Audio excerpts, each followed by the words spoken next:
And we should be live. Welcome back to the Finance Corner. So today is Tuesday, September 17th, 2024. And it is Tuesday. We have another live trading session via the Finance Corner with me, your host, your boy. So let's just start off. We have a couple minutes before market opens. Let's start off with looking over some news, seeing what we can expect today. So first things first, we recently got the consumer no retail sales month over month data for USD at 8:30 about an hour ago. It is 6 minutes until market open. So let's see. This data, the month over month data was previously recorded as 1.1, and then they forecasted a negative reading, but it actually stayed in the positive territory, which I think is pretty good for the dollar. And same things with the core retail sales. Point 0.4, expected 0.2, we got a 0.1. So not not very bad data. It's actually pretty decent. Retail sales measures the total change in value of the sales at the retail level. So a higher number shows that like it's the primary gauge of consumer spending, which accounts for the majority of overall economic activity, and it's the earliest look at the vital consumer spending data. So I think a higher number means the economy is being more stimulated, but a higher number above zero at all means that there was a change in the value of the total sales, which is a good thing because it means the economy is being stimulated versus a negative reading, which means it's not being stimulated. So that is Tuesday's news. Tomorrow we have the more important news, which is so we could start off with CPI and GDP. But what's really most important is this chunk of news here at 2 and 2:30. So we have the federal funds rate and the FOMC economic projections, FOMC statement, and the press conference which follows. So that's basically where Jerome Powell, chair of the Federal Reserve, is going to be answering questions about their summary of economic projections. So the reason why this is very important is because this is where the Fed gives its forward-looking monetary policy. I think the forward-looking guidance for specific data points that they use to make their inflation decisions. And so we can actually look at this report once it gets released to the public, and actually we can follow along with the data points. If it follows along with what they expect in the summary of economic projections, then we can kind of predict or expect what they would be doing with the federal funds rate, because it's all going to be based on the economic projections. And then the federal funds rate is actually what they do with the change in interest rate. So they're predicting a 25%, 25 point basis point change. So we can actually look at that right here. You can see on the CME group, we can just check this data real quick, what the percentage is for the 25%, the 25 basis point cut versus the 50%. So it looks like the market is looking to actually, they actually really want this 50%, 50 basis point hike or cut. Because you see it's 35% that we're going to get a 25 cut, 50% or 65% that we're going to get the 50 cut.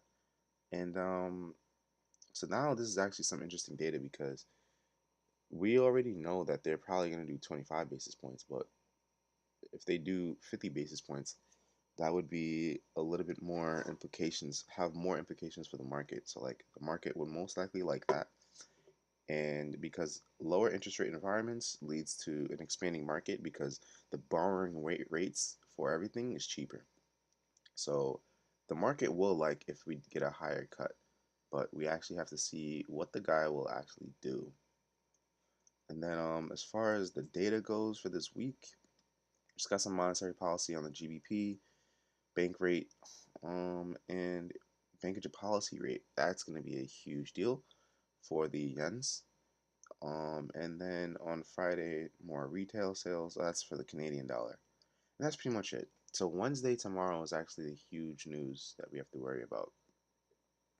So all right, that is the news for the week. I don't think that there's anything else that we can expect on like the Bloomberg economic calendar. Let's take a look at it really quickly. Holiday, Monday. Today's Tuesday. Chinese holiday. Bank of Japan data hit already. The next news is business inventories at 10 o'clock. I don't think we had that news here. All right, so apparently there's a 10 o'clock news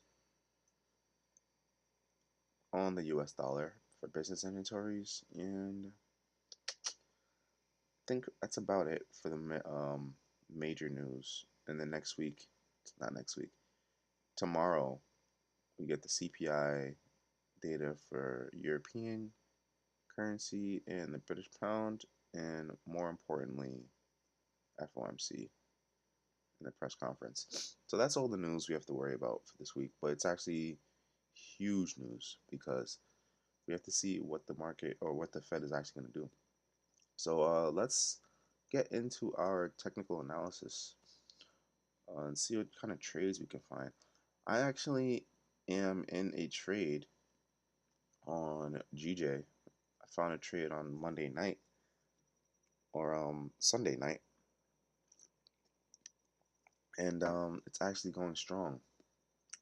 It's actually going strong. So I guess the market just opened, so I guess I can explain my GJ trade real quick. I'm gonna do a more in-depth analysis on it when I post the trade review, but we can go ahead and talk about it here real quick. So get rid of some of this stuff. Starting off on this weekly chart here, we were extremely bullish on the GJ specifically, extremely bullish, and then I think the Bank of Japan came out with some monetary policy, like some intervention here, and then it led to this huge sell-off. And then we found some support here. So basically, my buy entry is based off of this counter trend move here. I think that we could potentially see some more upside after printing this low and essentially retesting it. So this low was printed August 5th. You could just see the reaction that we had. To me, it means that price doesn't really want to stay down here that much. So, but following a couple of weeks, when we actually get back there, so now let me zoom into the daily chart. I get another what looks like it could be like a point of reversal. So I see that the market during this day bounced off this institutional candle here. I think a bunch of lines are going to pop up. But it bounced off of this candle here and gave us a reaction. So that gave me an idea that, okay, maybe this could be a reversal area. I didn't actually enter any positions yet, but just based off the analysis, I'm like, all right, maybe we could be actually turning around. So now we get into the 4-hour chart. I noticed that we have this sweep of liquidity that led to that, or this buildup of liquidity that led to the sweep and led to the price action that we're getting here. So now, when it came to actually finding this position, I did a limit. I didn't actually market execute this. All I did, it was really simple. I just took the previous demand area, which was here, because we've seen price reacted off of it very big. So I took this previous demand area, and I really just said, what kind of psychological numbers do we have in this area that we can use as a point of liftoff? Because that was essentially what I was looking for. I was looking for smart money concepts on this 1-hour chart. When it came to trying to enter, I was looking for smart money concepts, but we didn't find any on. I didn't find any on this 1-hour chart, especially in this area here. So to keep it simple, I basically just said, what is a psychological number within this zone that I can use to enter price? So one psychological number we have here is the whole level of 184. You could have used that, but I actually decided to use 183.80 as my psychological number for the entry, and then I place my stop for 40 pips right here, as you can see, and that led to this beautiful entry, beautiful sniper entry here, and that's what we got. That why can't I get rid of this damn line? What the hell? I'm just trying to get rid of the line, bro. Not the box, the line. Alright, anyways. Get rid of this alert anyway. Yeah. So I guess you can definitely call it lucky. Because I did not have to get filled like that. Like the next psychological number, so we got 184, we got 183.80. The next one could have been 183.50, which, technically could have used that one. But I wanted to get as close as possible to the previous demand area because, you know, you could have technically, I guess, used the 15-minute imbalance here, even though I wasn't on the 15-minute, but there is a tiny imbalance here around 184.20-ish that you could use that actually to get a position. So there's multiple ways you could have tried getting a long position here. But now the only problem is I'm wondering if I'm able to hit my target, which is here, before the FOMC meeting, because there's going to be a lot of volatility, and I want to see if I would be able to hit that target before. So let me show you what that trade looks like. So you can see right here at the bottom, called the sexy entry, and yeah, right now we're still on our phase 2 challenge. The goal is to make 52,500. So yeah, yeah. I'm gonna see what kind of price action we get. Maybe we can find a scalp position.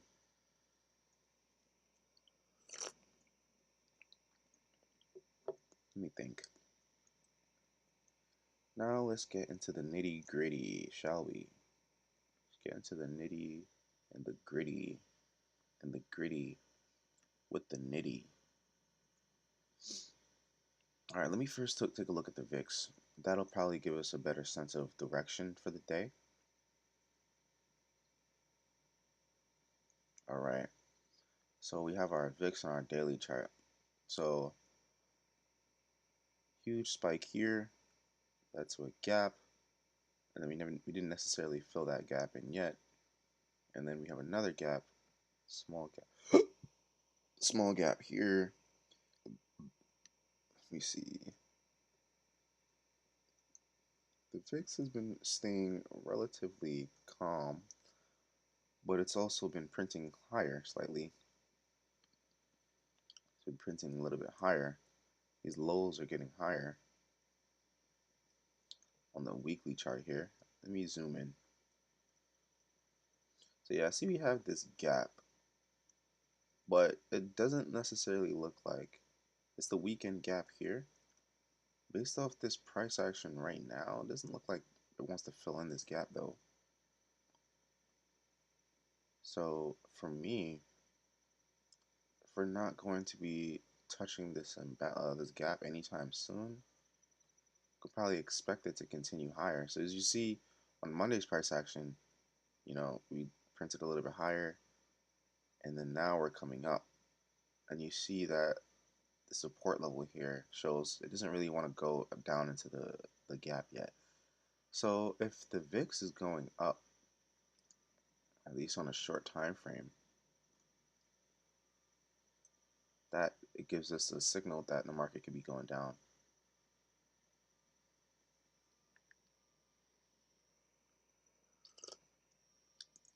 I also think I want to look to take partials actually before on this GJ trade. I'm actually looking. I want to take partials. I don't want to play myself too much. Like it is a good position, but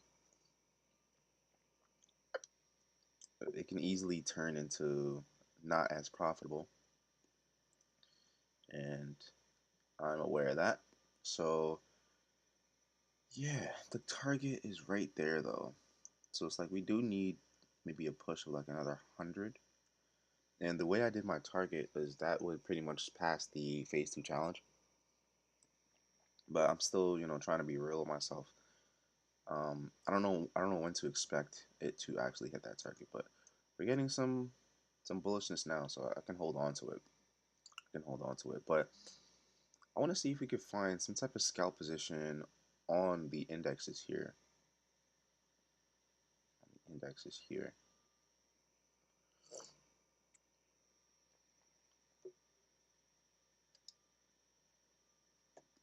Let me see something. How do I get up the chat?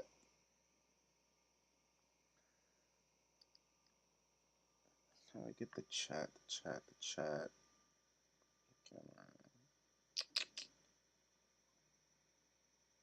Nah.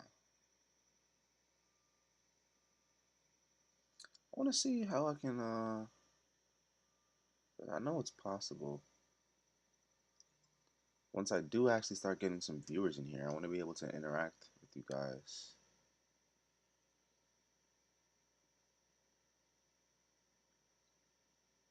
Do I click on this? No. What about if I go straight to the video?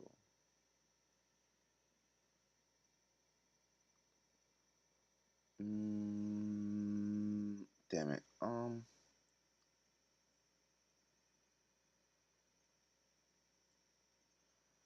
right. That's how you know I'm a noob at this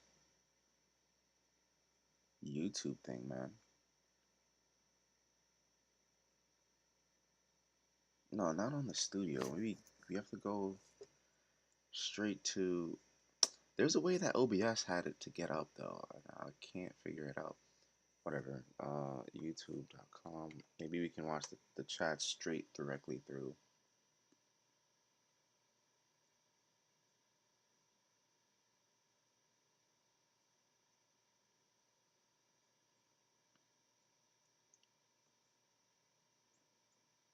I think we got it.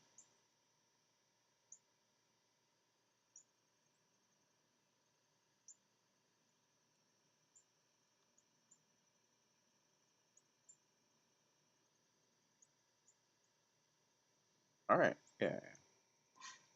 So we can watch the chat here.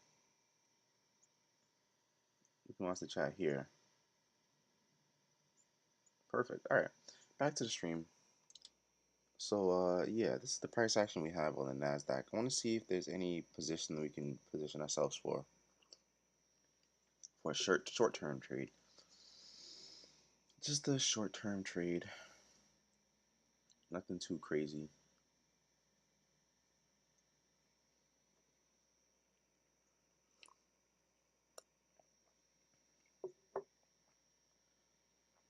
And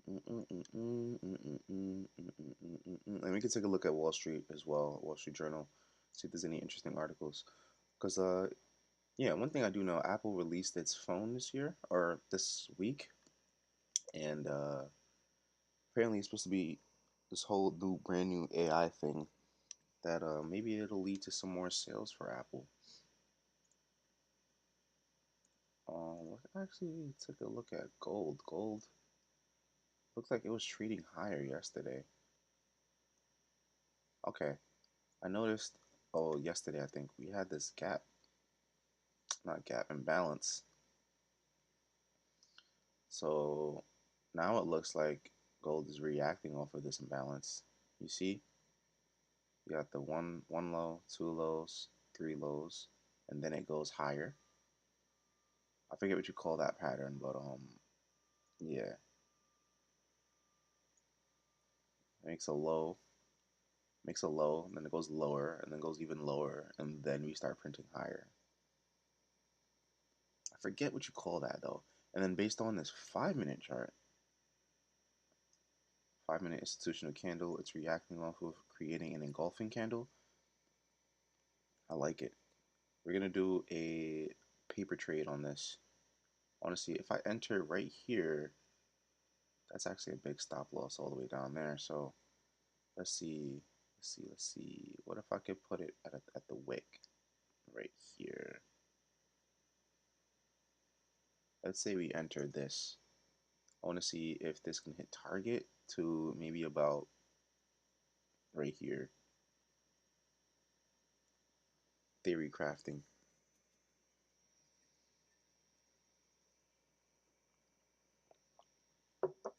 But let's see some journals on the Wall Street Journal. $2.3 trillion gap between the the tax plans. Interesting, interesting. Let's go home.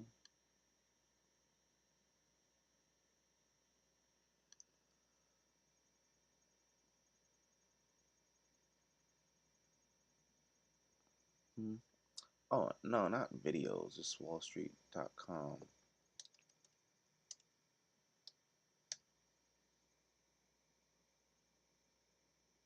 All right. Let's see what we need to know when it comes to these world markets.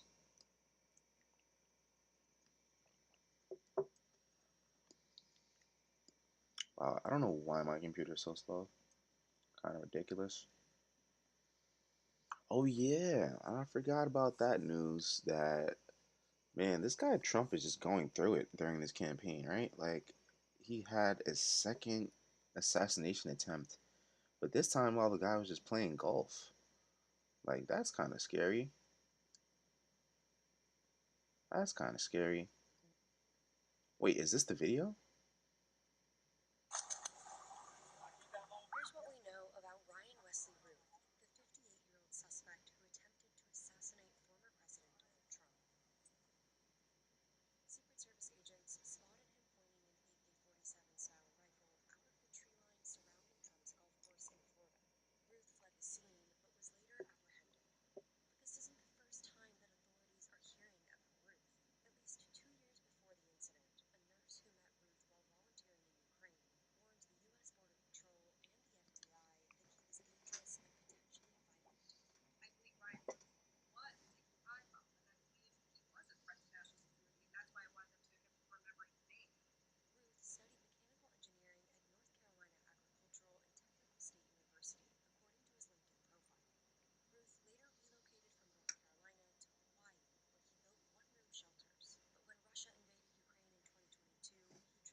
Interesting.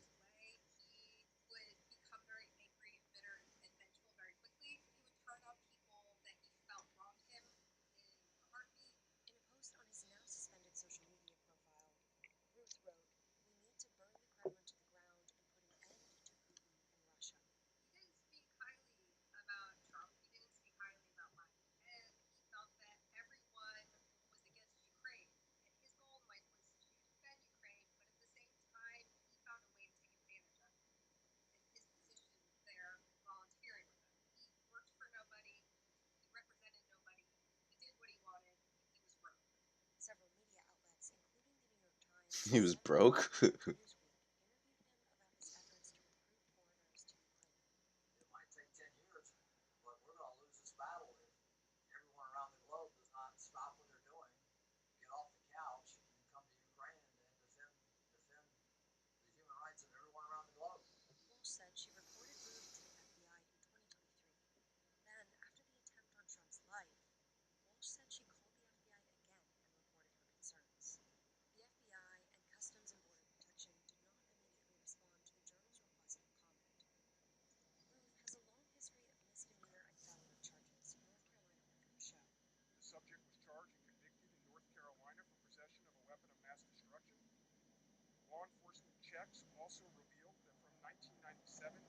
Wait, weapon of mass destruction? Like he had a nuke, or like he had an AK-47? Federal data show Ruth donated to Democratic candidates in the past, including former Representative Beto O'Rourke and Andrew Yang. Officials have said the investigation is in the early stages and have found no evidence that Ruth had accomplices. That's actually very interesting. So the guy wanting to like liberate Ukraine, why did he come back and try to assassinate the president? That part is not really adding up. And like, why is he so like obsessed with Ukraine? Like, bro has a hard on for Ukraine. Like, what they do for you, bro? All right. So this paper trade on gold looks like it would have worked out nicely. All right, we're getting some movement on GJ. Love to see it. Love to see it. I'm definitely gonna be looking to take partials before we leave stream here. Any other developments in the market right now?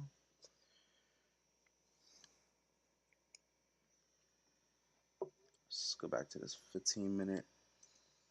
Okay, okay. Looks like Nas has the most bullishness in terms of percent change. All right, we're moving now. We're moving now. Yep, we're moving. This is not tradable. Nothing is tradable yet on these indexes. If anything, it looks like we want to break down. It looks like we want to break down and start hitting these liquidity points like here, and then here, then here. But I don't know yet. And there's definitely nothing showing us to like take a trade yet. I want to see if we can get to, because my TP is what, 187.6. So if we can get to 187, I'll take majority of that position off. Take majority of that position off. Or should I just do it now? I'm gonna wait till 10 o'clock. I think there's a 10 o'clock news. Even though it's not necessarily for the yens, I want to see how GJ reacts to 10 o'clock news. All right, that was an interesting article though. Ryan Wesley criticized Donald Trump and threatened to kill Russian President Putin, setting off alarm bells amongst those involved in Ukraine assistance efforts. Bro, you're not gonna get anywhere near Putin, bro. Like all you have to do is say kill a Russian president, and then you're dead. Like you don't even have to finish the sentence. Like they're just not even gonna let you finish the sentence. You're just fucking dead, bro. So all right. Oh, this is the important news. Fed prepares to lower rates with size of first cut in doubt. Central bank usually prefers to move in increments of a quarter point. Yeah, 25 basis points. This time it's complicated. Federal Reserve set to cut borrowing interest rates across. How long is this read? This looks like a pretty long read. I don't think I want to read the whole thing for you guys, but actually, let me give it a quick skim.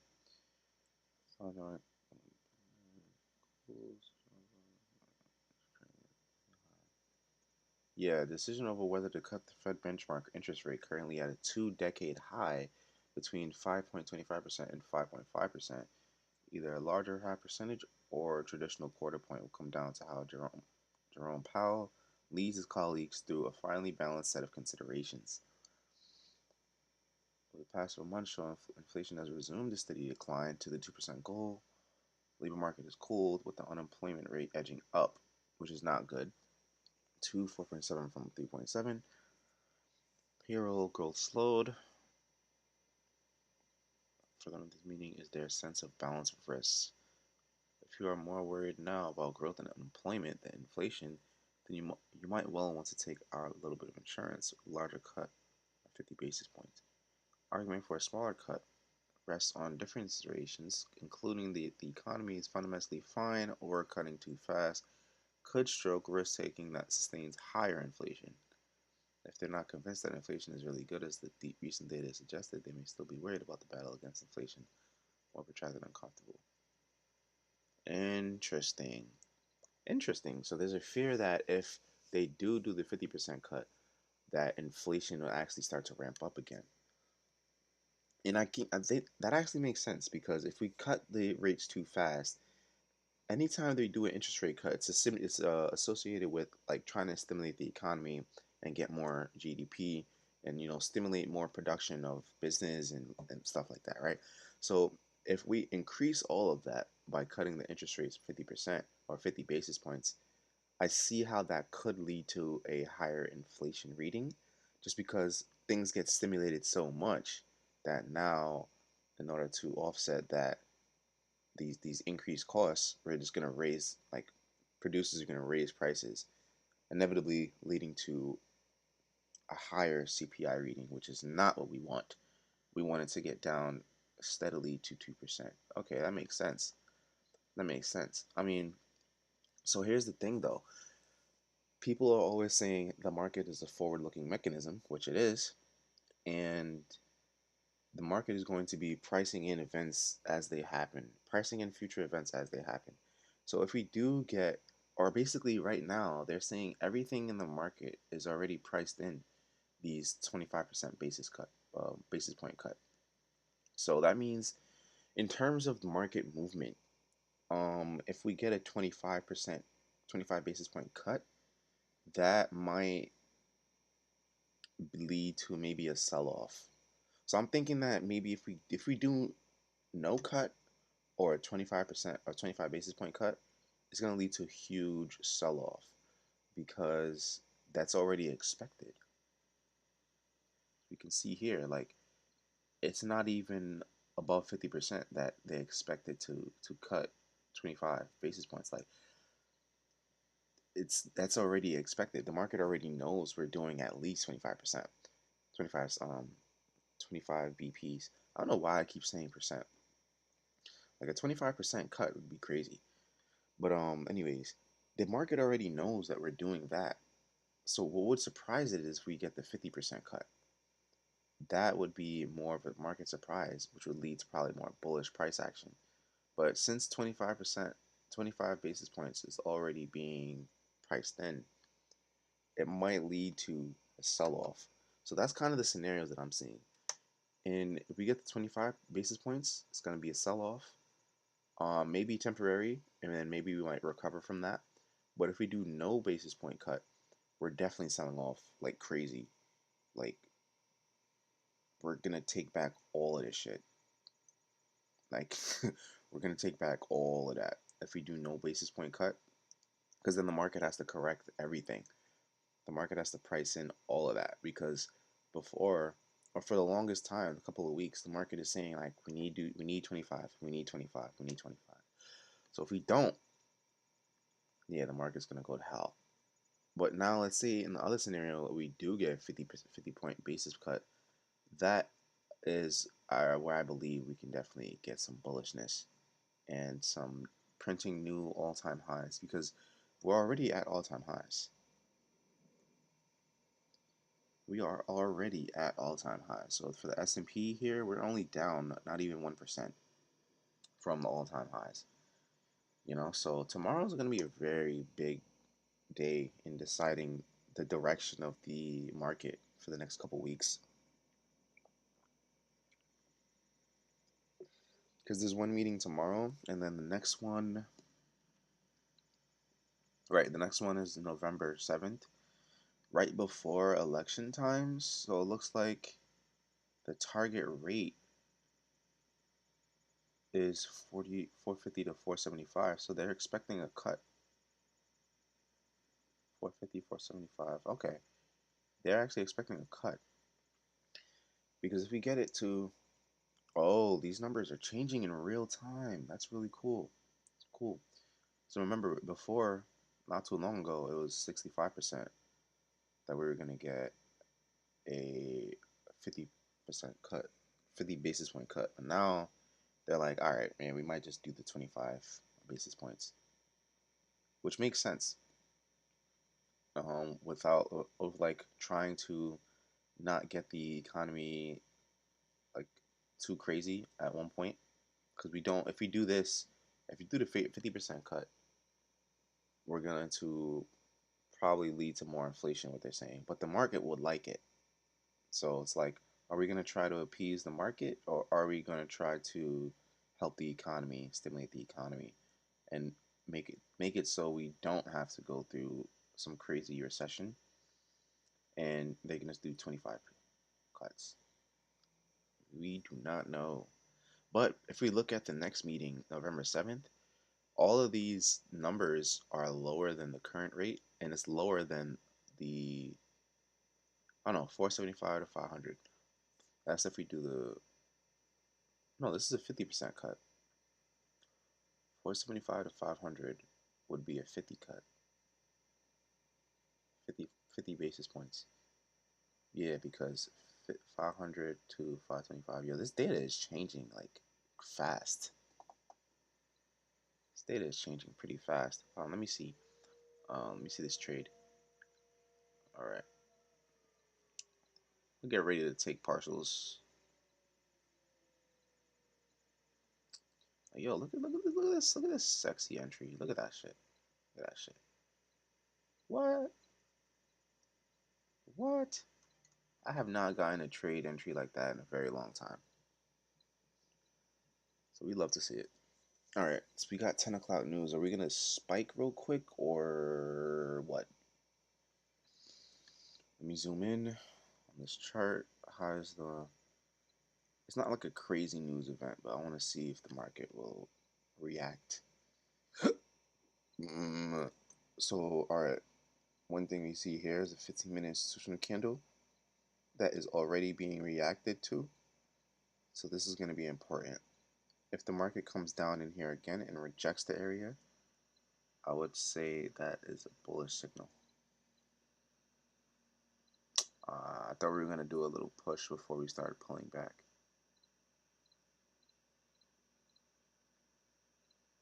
It'd be okay because there's not much left. Well, if I close the whole position, there's not much left I need to pass the challenge. So come on, what are we going to do? Give us a nice push to 187. Could take majority of my profits.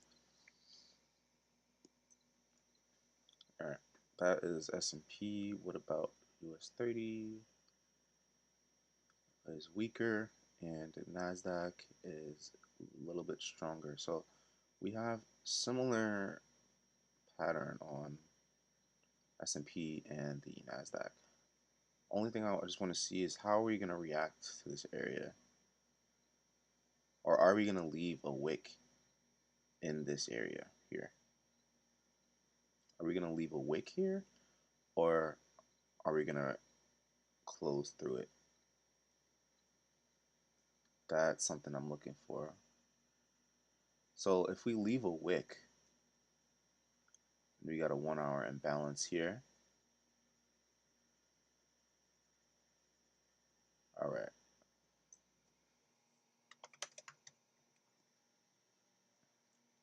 Leave that context for when I zoom in. All right. So I want to wait for the 15-minute to close. If we leave a wick in this area, that is a decent buy signal for me. But then it would depend on how the price action looks. We might be able to form a trade, a long position. Now I just want to see where the target would be, though. I don't see, because we're already at all-time highs. Oh, actually, no, we have some liquidity. We have some liquidity that maybe we can hit into. That's not too far away. Yep. I like it. Let me see. Yep, equal highs. Market tested this area 1, 2, 3, 4 times.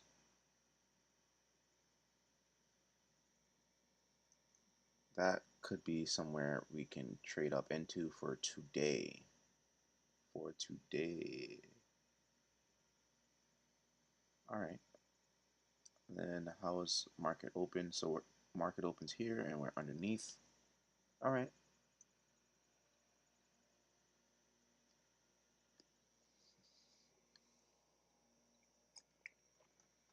I forgot we took a paper trade on gold. Okay, interesting, interesting, interesting. Yeah, that's how you know that this is an institutional candle by definition. You know, one, we had the sweep of liquidity here, and it led to a reaction. Two, this is specifically the candle that brought us down into here.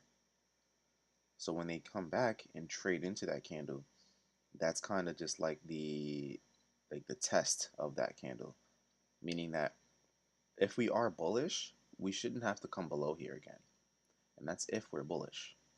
But yeah, we got to see how this plays out.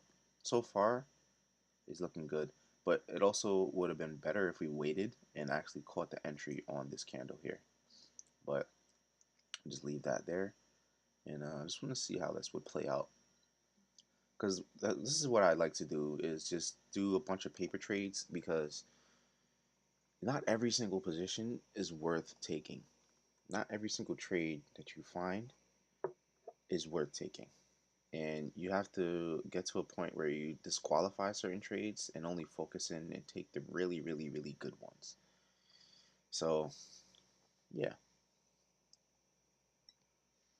All right. Is GJ moving yet? Oh, yes, it is. Yes. Yes. This is beautiful. This is beautiful. And then I think later today we're gonna post on the Patreon the full breakdown of this trade because I talked about like the entry or whatever, but yeah, we can go a little bit more that we can say about this position. So hope you guys check that out. Let's see. Yeah, gold looks like it's good. Gold looks like it's good. We can at least hit the target. Um, let's see. Same thing with these. Nice, nice, nice, nice. So we actually did get the reversal out of this area. We actually did get the reversal out of this area. Same thing. See with the S&P. Nice. And then it looks like the VIX is actually coming lower. Interesting. I want to see if we're gonna get into this gap though. If we can actually come all the way down here, then like if we can actually get maybe not this candle, but get down here, then I see no reason why we can't fill in the gap even more. And if we do all of that, that is a lot of upside for the indexes. It's a lot of upside. But yeah, that if we do that move on the VIX, I can see us definitely trading up into this liquidity zone on the Nasdaq that we had. I think it was at like 660. It's pretty up there. Maybe about 100 points away. Yeah, 130 points away. I see us being able to do that if the VIX does want to trade lower. All right, here is where we're getting to a potential entry point. If we get any, we're probably not going to, but if we get any kind of pullback, even into this imbalance here, that might be a decent entry. But I really want to look to take profits or to take partials off this, and I want to do it ideally before I enter anything else, just because I don't want to do too much.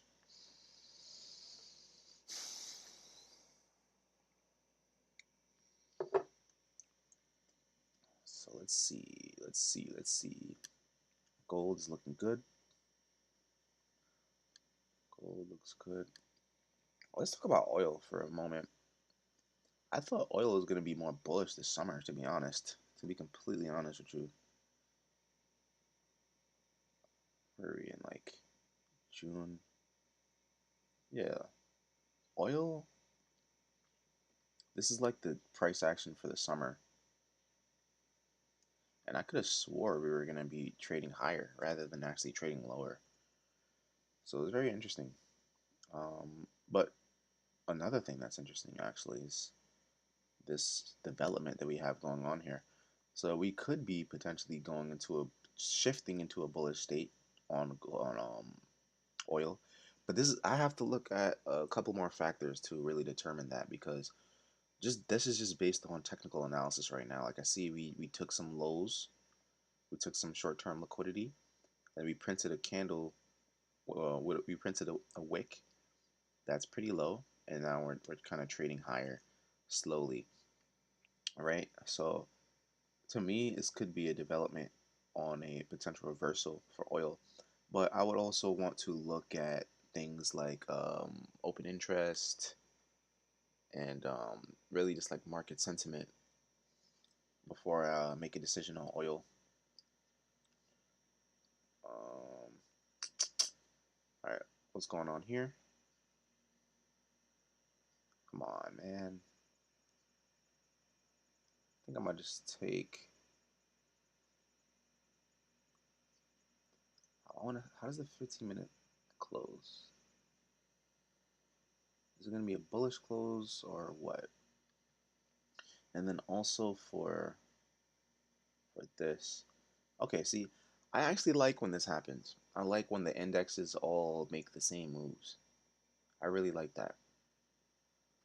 I actually really like that because that shows harmony, and it's really easy to like pinpoint a trade when they all are doing the same thing, like today.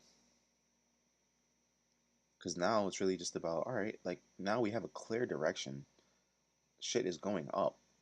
So now it's like, all right, what's the best one to give us the most bang for our buck? And based on just the percent change, we see that NASDAQ is trading the strongest. But see, let's actually do some further relative strength analysis. So if we just measure this move here, it rose by 0.52%. Okay. Now let's compare the moves to everything else. This rose by 0.36%. This rose by 0.33%. So yeah, just if we're just measuring that move that recently showed us that we want to go higher, yeah, it looks like NAS is the best thing, the best asset to trade here. So, you know, in an ideal world, like in a world where we control price as retail traders, we'd want to get this is like the perfect fair value gap or imbalance, whatever the fuck you want to call it. This is the perfect entry for it because we got our oh what the whoa. That is so loud, it's not even funny. What the hell was that? GJ? Okay, cool. God, that scared the shit out of me, bro. That was so damn loud. I forgot I even had an alert there. My God, that was so damn loud. Scared the shit out of me. Okay, very good, very good, very good. So now we can wait a little bit, get a little bit closer to my 180. Oh, we're at 187. I will follow my rules and I will take partials. Yeah, because we only need $500 left to finish this challenge. So I'm gonna close majority position of it. We'll close like 2/3 of it, leave 1/3 open. See if we can get another push, a little push, a little push, a little push, a little push. 52K, 50. Yeah. All right, my money. Nice. So that was beautiful. So now, all right, now we're looking at making another 200, which means we will need another five. No, we'll need another like 300. So yeah, I have to push this up to maybe like 188.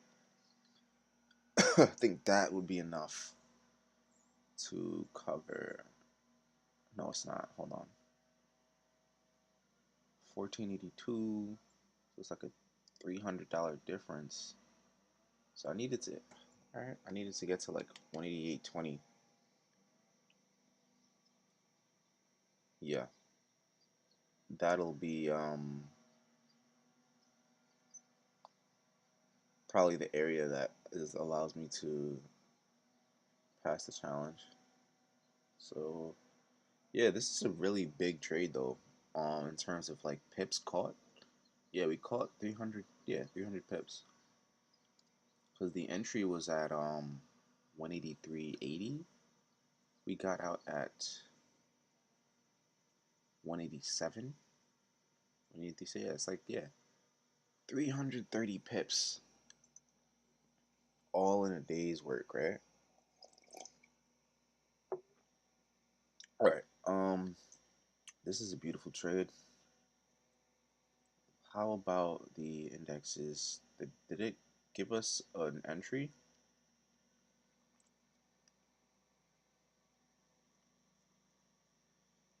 No, not yet. All right. See, this is another unique thing about the 10 o'clock hour is we usually get expansion on the 10 o'clock hour. Like 9 o'clock, market opens 9:30, and like sometimes there's a news event or some shit. Sometimes there's a news event or some shit. But at 10 o'clock, um, sometimes there is a news event as well that releases at 10. But we usually get, and that news event would be like the catalyst for some price action. So yeah, as of right now, it looks like you know the 10 o'clock candle wants to displace higher. As of right now, is what it looks like. But we just have to position ourselves to see when it actually can do that. So the S&P is actually already breaking higher. Interesting. The Nasdaq didn't necessarily take out the last hour's high yet, but S&P did, and so did the Dow. So did the Dow. This is actually interesting. The Dow was the weakest when the market opened, I think. Yeah, the Dow was the weakest when the market opened. Okay. You see, and this is what I'm talking about, where sometimes you don't get that ideal entry. I mean, I guess if you really wanted to, we could have took that down here when it came down here for like not even a minute, maybe like 10 seconds. This 10-second spike, we maybe we could have took that if we were paying attention to it. But let me see, how's the VIX responding? Does it show us that we want to come lower? Yes, it does. Yes, it does. Yes, it does. Are we getting ready to move? Something like this, it doesn't show. I don't think we're going to get a pullback.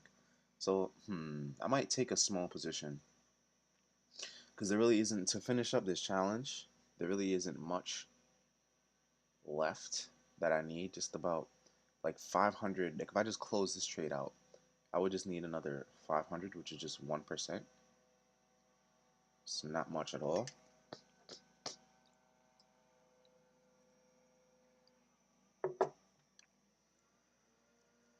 Hmm.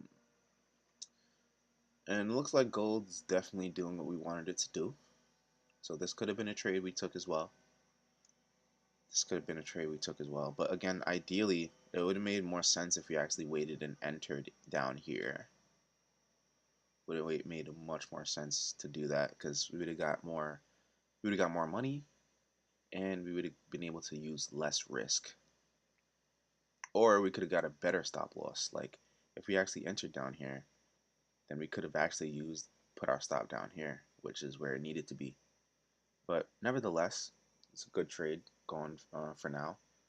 And I guess the fact that if you were in this trade, the fact that it did clear these highs, you can maybe use that as a signal to break even.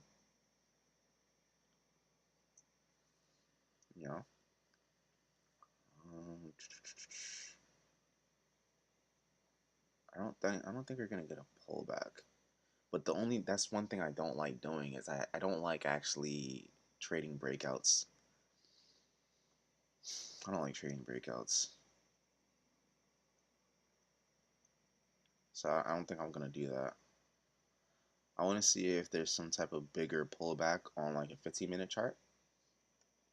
In like really to any one of these areas. Probably, hmm, yeah. Just if there's a pullback to any one of these areas, I'd be more inclined to open up a position here because the lows could be in, but if you were to just enter this here, your stop loss has to be this low. And what? Like, who wants to do that? Like, that is like what 90 points stop loss? Hell no. Hell no. You don't have to do that. You literally don't have to do that. All right. Let me see. Any new articles? Federal debt is soaring. Here's why Trump and Harris aren't talking about it. I mean, man, when is the debt not soaring? Like, let's talk about this. Like, the debt ceiling is always being increased because they're always spending money and they're always just going to increase it when there's at the cap. So, and it's always been like if you follow economics at all for the past like maybe like year or so, like you'll definitely have heard that it got to a point where they're like, "Oh, the debt ceiling is capped out. They have to vote to raise the debt ceiling. They have to vote to raise the debt ceiling." And then they're pointing fingers like this party or this group doesn't want to raise the debt ceiling because they don't care about you. And they don't care about you because they're not raising the debt ceiling. And eh, politics, because it's funny sometimes. But what does this article have to say about it? Both candidates were part of administrations that produced growing deficits. Neither is likely to reverse that trend if elected. I mean, oh, they're talking about the war. Yeah, it's actually very important because why are we sending so much money to fight? Like, why are we sending so much money to foreign affairs when, like, we're running out of money to print and, like, we don't have that much money? So the U.S. isn't fighting a war, crisis, or recession, yet the federal government is borrowing as if it were literally, literally, literally. Like all that money that we keep just sending out, it's like we could use it to invest into the economy and that might produce a better economy, but like no, fuck that. Year's budget deficit is on track to top 1.9 trillion or more than 6% of economic output. Threshold reached only around World War II. Oh wow, the budget deficit. Oh, so that's we're already spending more than we make. We're already spending more than we make. So if the deficit is on track to be at 1.9 trillion, they're saying that's 6% more of our economic GDP, which is like I get it. I get what they're saying. Like what's the point of spending all this extra money and we don't need to? We're not in a war. We're not the ones that are like in some grave economic crises that we need to be spending this money. Like the threshold, like when we did something like this was back during World War II, which if we can think back to World War II, yeah, it was a very big deal that we had to spend money and like do what we needed to do to like win the war and but and then or the 2008 financial crisis and the COVID-19 pandemic. Publicly held federal debt, the sum of all deficits just passed 28 trillion or almost 100% of GDP. If Congress does nothing, the total debt will climb by another 22 trillion through 2034. Interest costs alone are poised to exceed annual defense spending. And it's like at one point, what's funny? How they're always like, "Oh, your credit score this, your credit score that." What's America's credit score? Huh? Like, what is America's credit score? It's like America has a credit card. They gonna max that shit out, and then by the time that it's maxed out, and we're like paying these little interest payments, they're like, "Yo, give me another credit card. I need a higher limit. Let me spend more." And then on the interest that we're paying down, it's not even making up what we're all of what we produce as a country. And they're saying interest costs alone is going to exceed annual defense spending. And if you understand where the money, I think we'd probably be able to look at that. Um, oh, you don't need to see that Google search, but what is it like? How is our U.S.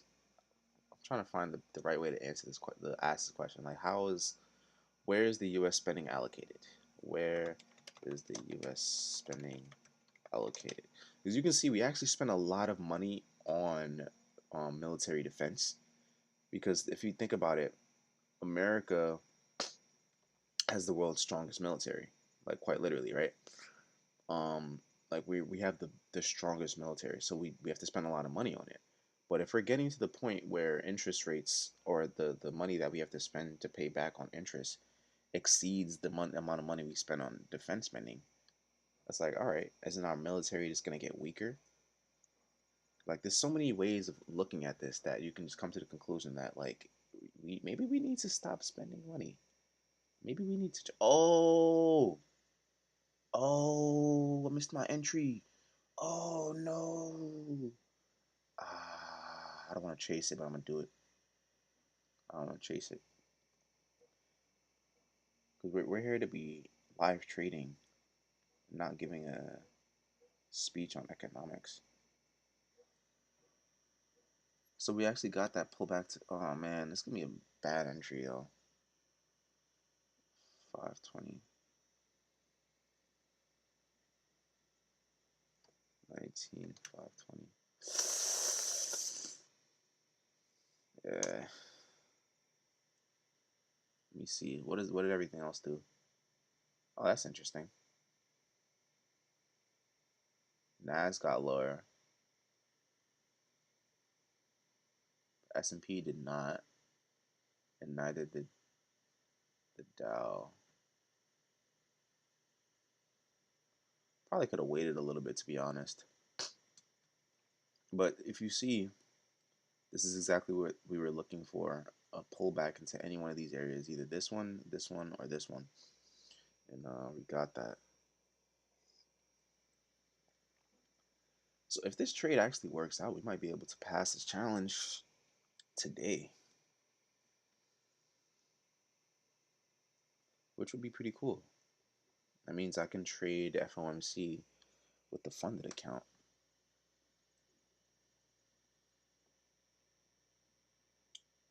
But I guess just to wrap up what we were saying, like, yeah, American spending is not the most um efficient. It's definitely not the most efficient. This article is just a bunch of data that shows compares previous data for GDP during previous economic crises like World War II, financial 2008 financial crisis, COVID. uh, oh, I got you. Surpluses slash deficits as a share of GDP. So this is back in 44, right? We had a 30, what is it, probably trillion, $30 trillion deficit following the war, which again makes sense. And then right before 2008 financial crisis, in 2000 we had a nice surplus, but then went into the deficit as the 2008 financial crisis came. But we're getting it to be very, very high though. This is COVID around, was that 15, 14 trillion deficit? And then for the projections going forward, Unless there's some major economic crisis that happens, it's still just going to be an increase in the deficit, which is never a good thing. It's never a good thing to hold a lot of debt. It's never a good thing. So that's that. Let's see. What's this trade doing? Yeah, I could have waited a little bit for that pullback here. Could have waited a little bit.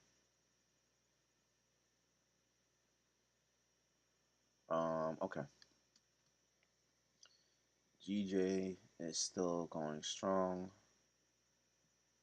I want to see. I want to paint this target.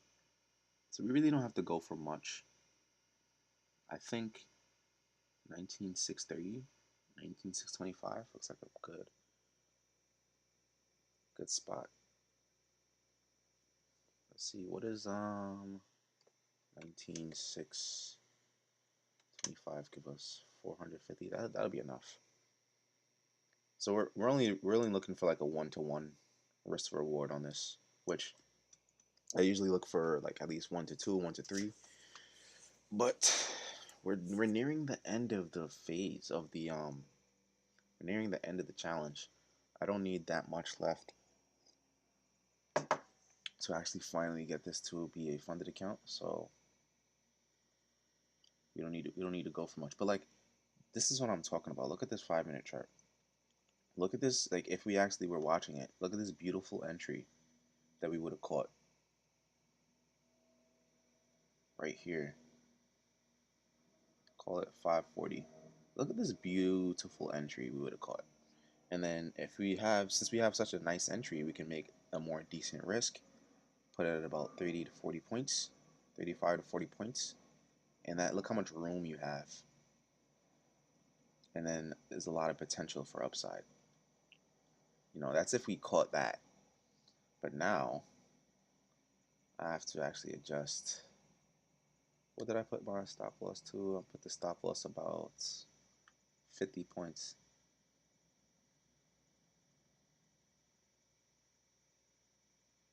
Yeah, I put the stop loss about 50 points based on entry. We're in drawdown now, so we're like right here. All right.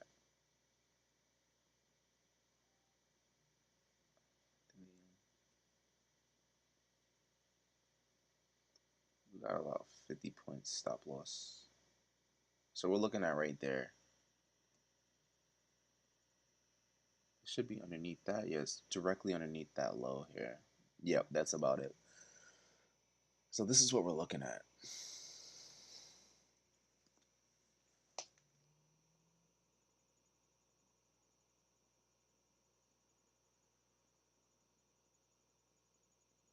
Interesting.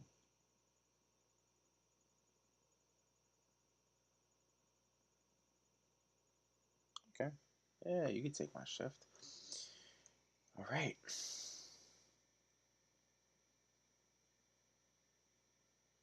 All right. We did it. We pushed our buttons for the day. We closed some positions. One step closer to achieving this funded status.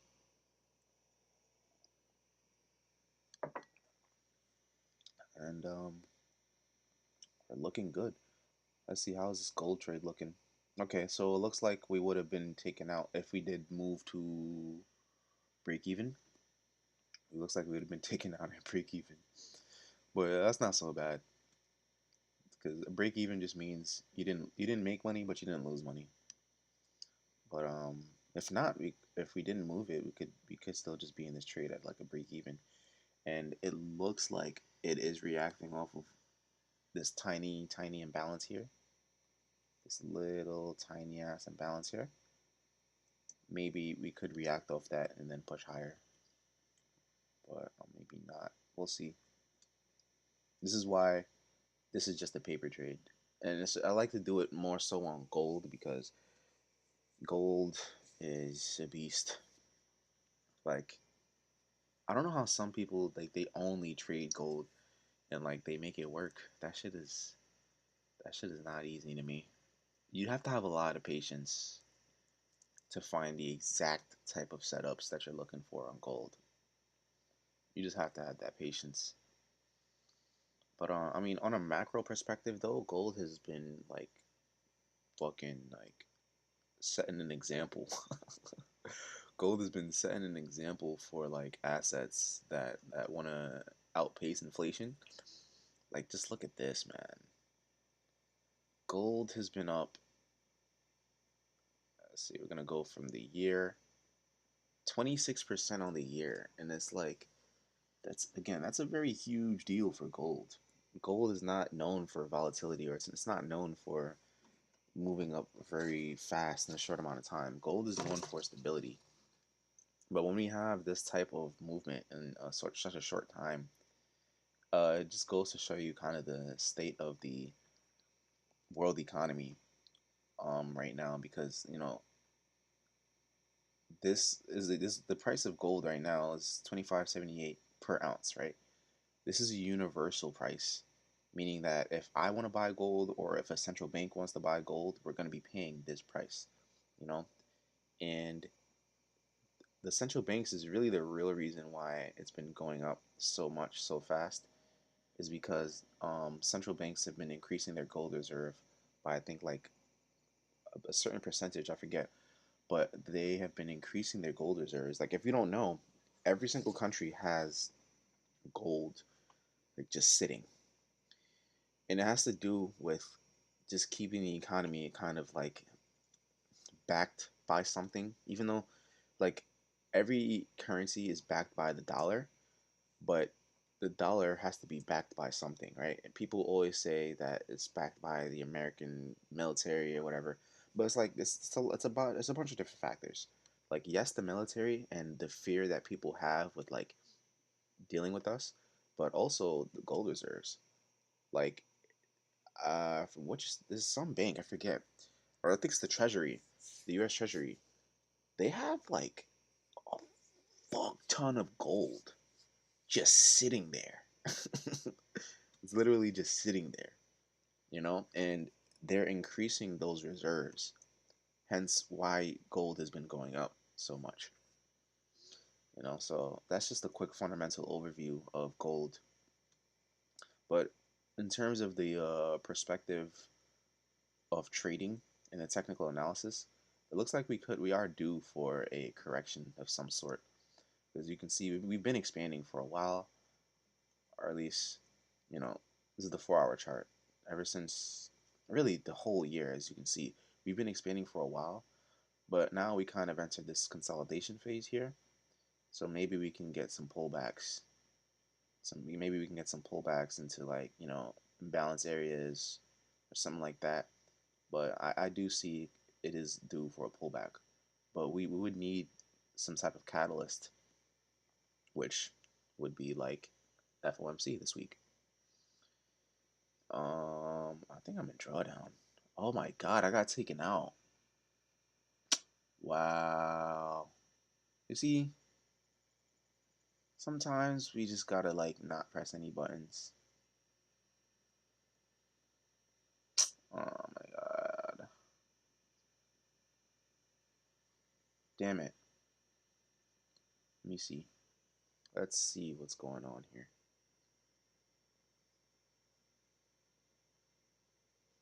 S&P, Nasdaq, US 30.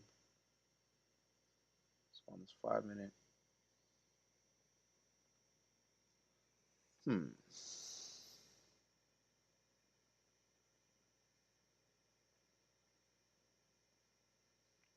You know what? Looking at the price action on this, it makes sense that we do get a pullback into this area. It does make sense that we do get a pullback into here. It's not so clear on Nasdaq though. It's not so clear on Nasdaq. You see, this is why sometimes if you just miss your initial entry, don't chase. And I regret chasing. I regret chasing. Like, look, we entered right here, and we literally got stopped out to the T. I hate that shit, man. Like y'all don't know frustrating unless you experience this. Like to the T, bro. And look, we're coming back up already. I hate this. This is why if we actually caught where we wanted to enter, if we actually caught that and made the stop where I needed it to be, which is around like right here or right here, we would still be in the trade, and we would actually be in positive territory right now. Dude, talk about frustrating. Talk about fucking frustrating, dude. Let me think. Oh my god, trading view froze again. I hate this shit. Yeah, trading view froze. What's going on? Man,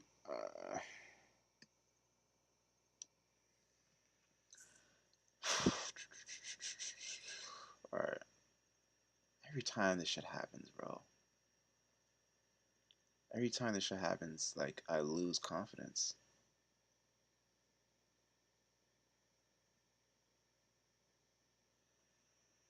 Yeah, the initial entry is supposed to be here.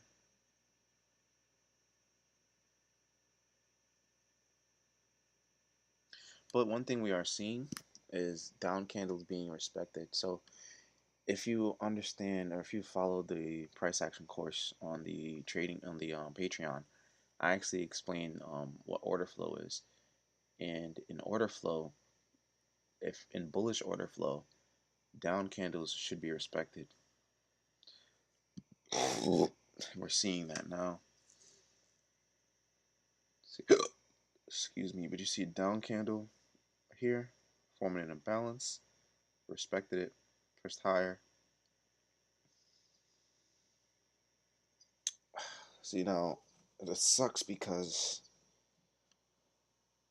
I have to be patient. I have to be patient, and I have to be patient for a pullback. I'm gonna set a limit just so I don't do too much. I'm gonna set a limit right here, and that's kind of been my what's been more working out for me. It's like setting limits. So I should have done that earlier before we took that loss.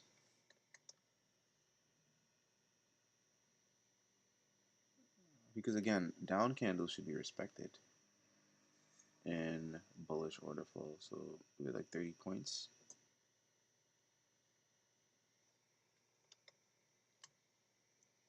So if we're gonna risk that, we can risk a little bit. We can use a little bit more lot size. So if we get that entry, that'd be very good. I think I'm gonna just do that.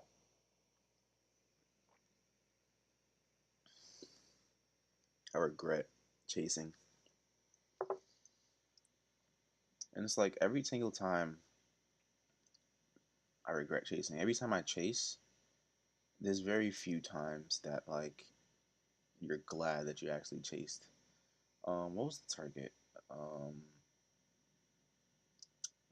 the target. I think it was. What was the target? I think it was like right here. It was like six. Yeah, I think like 6:30. Because that's the thing. Like we may or may not get filled, and sometimes you just gotta accept it. 6:30. So yeah, I mean I don't even need that much. Go for 6:20.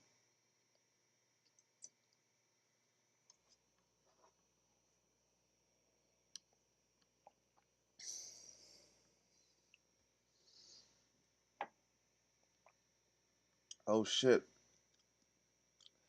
We had someone in the chat. Chanaza, what's good, my boy? How's it going? What's up, my boy? Do you think we'll see new all-time highs on the indices? So, very good question. Very good question. Um, I believe it really will depend on the news event on Wednesday for FOMC if we'll be able to print new all-time highs because we're pretty far from all-time highs of right now on the Nasdaq. On the Nasdaq, we're like 6% away, but the S&P and the Dow Jones were much closer to all-time highs. You can see, oh, we're actually wow. The Dow Jones has been trading in all-time highs today. I didn't even know that. I didn't even know that because I think you asked about the Nasdaq, right? Or you said indices. Okay, so yeah, like S&P is or US 30 is definitely at all-time highs. S&P is not too far off. But I think for something like NAS, in order for us to get all the way back up there, we need some type of catalyst to because that's a lot of price movement. Like if we're actually gonna go up that high, that's a lot of price movement. So based on whatever decision we get on Wednesday, that is when we can definitely print some new all-time highs for this week. And here's the bullshit, bro. Here's the bullshit, man. I should have just either waited or just re-entered, but I hate just re-entering. But we could have just bought that again and actually been in profit. Yeah, we could have just bought that again. But it's what it is. What it is. Look at this shit. Look at this shit. Oh my god, bro. It's like it looks like I don't know what the hell I'm doing, bro. When shit like that happens. Another example, we were in this trade for 11 minutes, and it's like another example of me getting the direction right, but just getting the trade wrong. Like, oh man, it is what it is. That's mad funny. Well, that would have been the trade for the day, guys. That literally would have been the trade for the day. Like, target now would have been 19,630. We're not far from that at all. And that's it. That's all I was looking for. That's all I needed. But we didn't get it.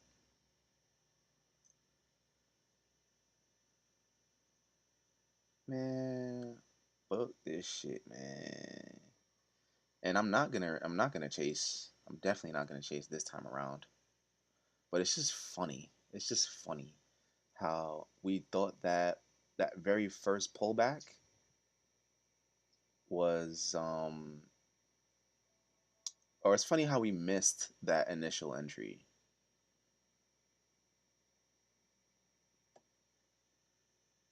That's frustrating. We missed that initial entry. And then I tried chasing it up here, and then we got that final flush to actually send price higher. Yo, shout out to price action, right? Oh, and then this gold trade would not worked out. Okay, good to know. Good to know. Yeah, we had like interesting. So these clearing these highs are just a pullback to snag liquidity and then send price lower. All right, good to know. Good to know. Because that might give us context for later on in the week. Like I was saying, I think that gold and silver, they're both due for a pullback on this higher time frame here. But I think I'm going to wrap it up. I think I'm going to wrap it up here. Um, Nas is expanding. It's giving us what we were looking for.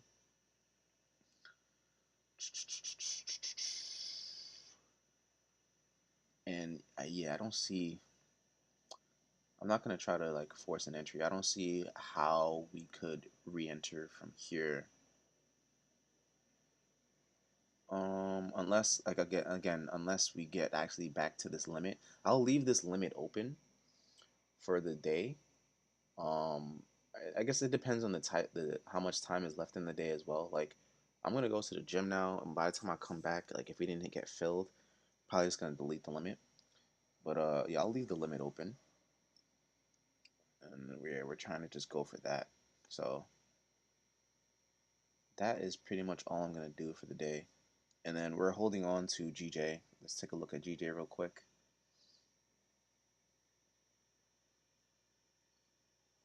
So again, we got our beautiful entry, and we took some partials up here. So now it's just about holding on to this trade and just seeing what more we can get from it.